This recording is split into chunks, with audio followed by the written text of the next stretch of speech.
Once upon a time, and not really that long ago, the NFC West was the best division in football. It has seen an exodus of talent. The Seahawks suffering it more than anyone with the loss of their franchise quarterback, Russell Wilson, via trade to the Broncos. They still have DK Metcalf under contract, and by all appearances, things were working smoothly because DK Metcalf was involved in off-season workouts. Then comes mandatory minicamp, and there's no DK Metcalf. Pete Carroll, coach of the Seahawks, was asked on Thursday about the absence of DK Metcalf from the team's mandatory minicamp. Here's Carroll. What do you make of DK not showing up? Decision that he had to make, and we missed him.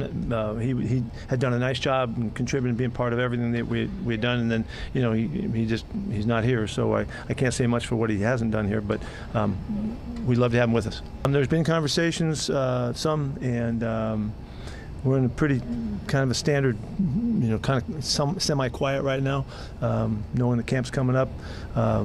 These are crucial weeks to get something done. We'll see what happens, and hope that we can work something out. We really intended to get that done.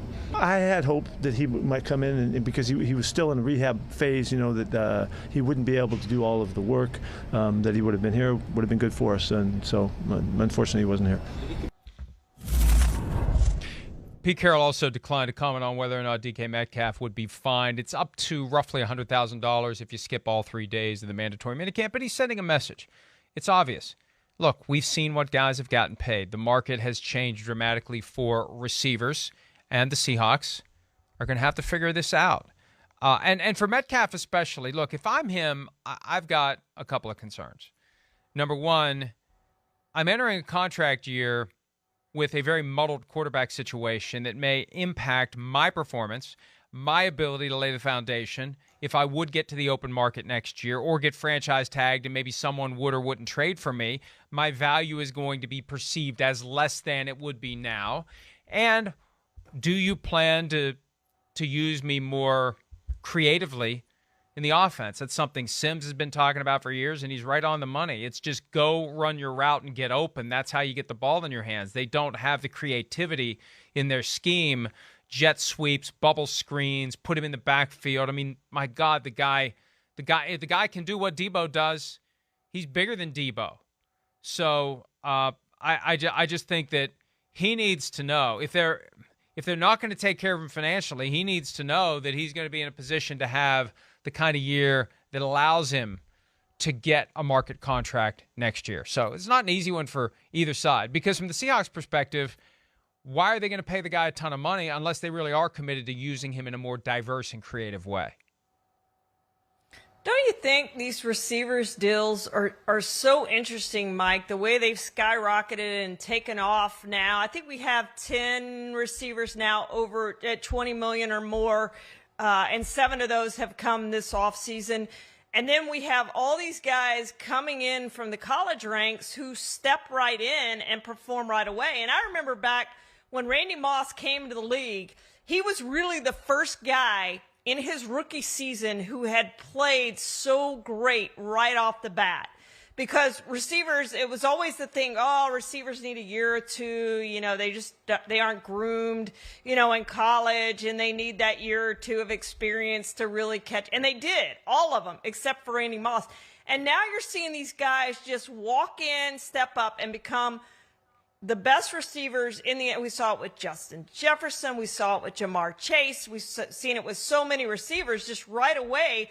They're really good. So it's interesting for teams to have to make these decisions on, do we pay a guy or do we go out and get one of these guys who we feel like can step right in and become a great receiver right off the bat? And they have. So that to me is where Seattle is. Is DK Metcalf worth the 20 plus, probably $25 million a year that you're going to have to pay him?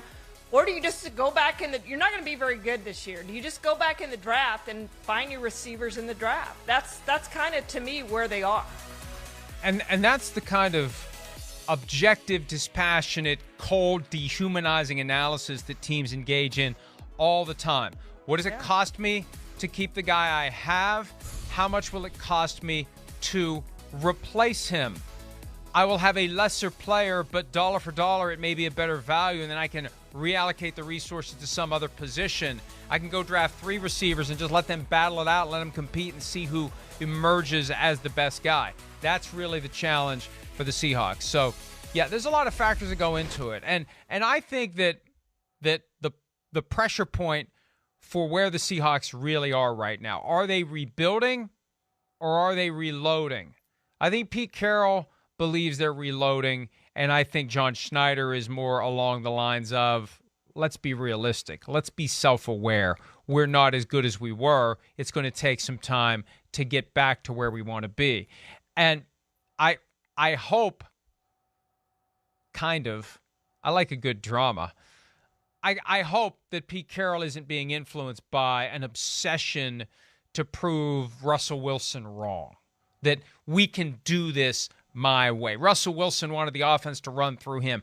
I got a system that works. I have a philosophy for football that works. It's play good defense. It's run the football. It's pass when you've softened up the defense with the running game. It's not have this high-flying offense that almost like the run and shoot was, right? And he looks down his nose at that. That's not real football. And he wants to prove that he can win his way with his guys. And DK Metcalf is clearly one of his guys. I just think that's where the tension is, that maybe they'd be better off in the long run if they traded DK Metcalf. But I think Pete Carroll recognizes they're going to be the best they can be if they keep him around, even if they aren't as good as maybe they would be in the not-too-distant future if they'd trade him. Oh, I think that's exactly it, Mike. And I was going to say, if I was the Seahawks, I would look realistically at my roster and go, you know what, this roster is not that good. We need to draft a quarterback next year when the quarterback draft looks pretty good. So let's trade DK Metcalf. Let's get what we can get for him. Let's get a first-round draft pick, hopefully, for him. We'll have extra first-round draft pick next year, and we'll have a chance to get us a really good quarterback and start the rebuild process. But when you look at Pete Carroll's age, at 70, he doesn't want to rebuild, and he thinks he has a good roster, at least based on what he said. He thinks he has a good quarterback or 2 good quarterbacks. And I go back to if you have 2 good quarterbacks, you don't have a good quarterback. And I don't think they have a good quarterback, and I don't think they're going to be very good this year.